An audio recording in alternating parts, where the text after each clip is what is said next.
So my work generally focuses on the question of what are the technical characteristics of solar geoengineering? In other words, what makes it what it is? What are the underlying things that make it different from any other technology? And once we know what that is, then we can compare it to other technologies. We can decide what is a good analog for this.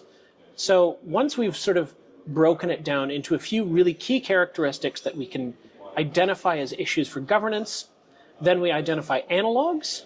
And once we've identified those analogs based on common characteristics, we can compare those technologies and say, what have we learned from these other technologies, both historical and contemporary, and can we apply those to modern issues like solar geoengineering and other climate interventions?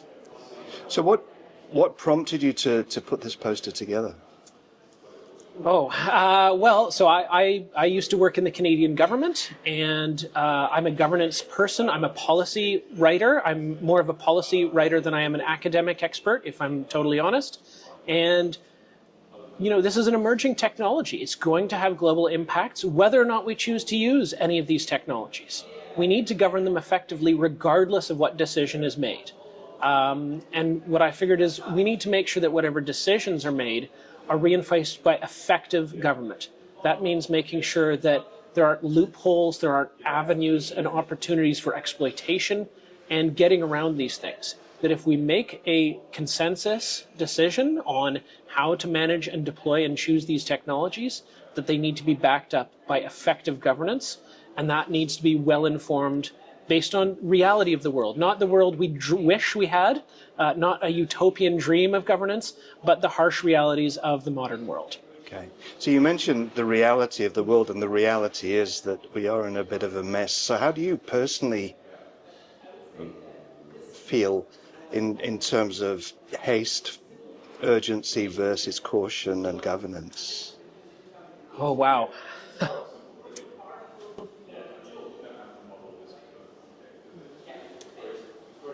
We're at a point where we have to have these conversations. I don't think we're at the point where we have to make bad decisions based on insufficient knowledge. I think that generates risk that is too high.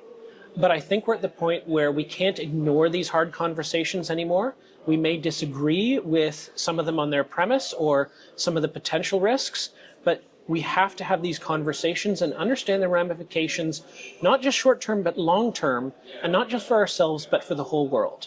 If we don't have this conversation now, then we're closing doors, closing opportunities, and opening ourselves up to risks that could be catastrophic. In your experience, would you say that the work that you've done, the poster that you've put together, is going to be more geared towards urging caution with the rambunctious or causing or encouraging haste with the more conservative? I think I try to strike a middle ground in that decisions need to be based on evidence, and governance needs to be made on good decisions, and we need to understand a technology thoroughly and comprehensively to govern it and to make those decisions.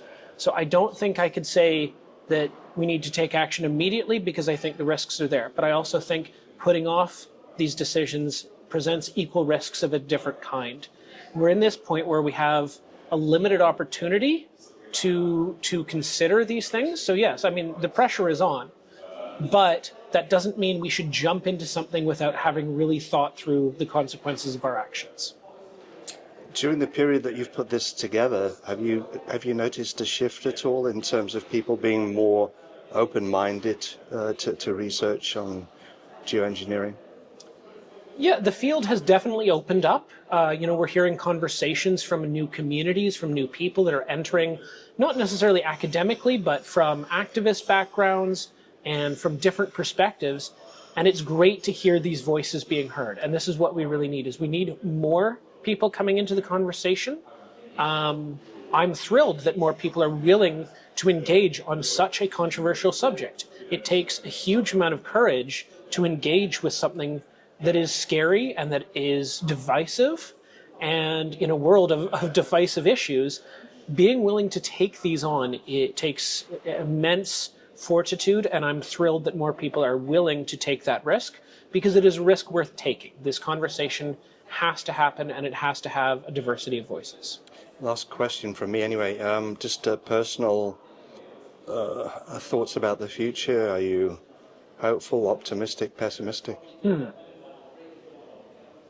I think that I have a little bit of both. We are going to be facing the effects of climate change, considerable effects that will impact a lot of the world, particularly those in some of the poorest regions, and those effects are going to be felt increasingly severe and increasingly soon. That being said, I have not given up hope.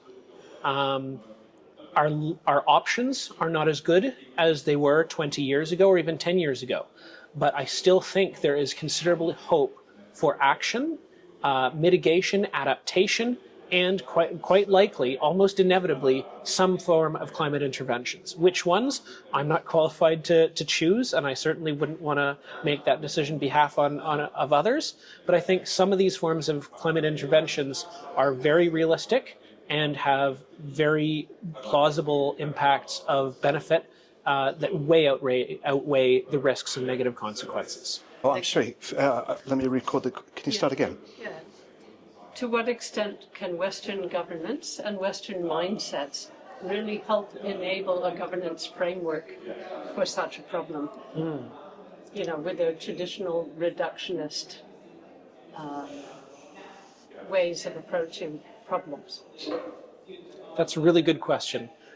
I think what I would say is that we have an enormous amount of privilege, but we also have an enormous amount of power, and we can choose to share that power. We can lend resources to the people who also need to be heard, and I think we need to set our privilege aside, understand the points that we've been speaking from, and use some of the sort of massive resources that Western voices hold and share them with the rest of the world. And I think we need to use that to elevate other perspectives, even when they disagree with our own, because it is that sort of dialogue and that sort of discussion that will lead us to a more equitable decision at the end. And could you just give me a self-intro? Sure. And a little bit about your past and what you're doing now. Okay. And your PhD. Okay. So my name is Burgess LANGSHAW Power. I'm a PhD candidate at the University of Waterloo in the Balsillie School of International Affairs. I work with the Waterloo Climate Intervention Strategies Lab. I'm doing a PhD in global governance, and my specialization is global environmental governance.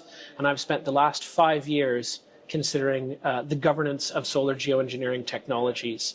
I'm approaching this from a background of previous work for the Government of Canada, and I hold a lot of time and space for other perspectives outside of my own, and I'm seeking to look for effective governance mechanisms that are representative of the real world we live in and the harsh realities of modern geopolitics, and understanding that we don't need a silver bullet solution in either technology or governance, and that it's a combination of many factors, many institutions, many mechanisms added together that will provide us the solutions we need. That's great. Wow, thank you.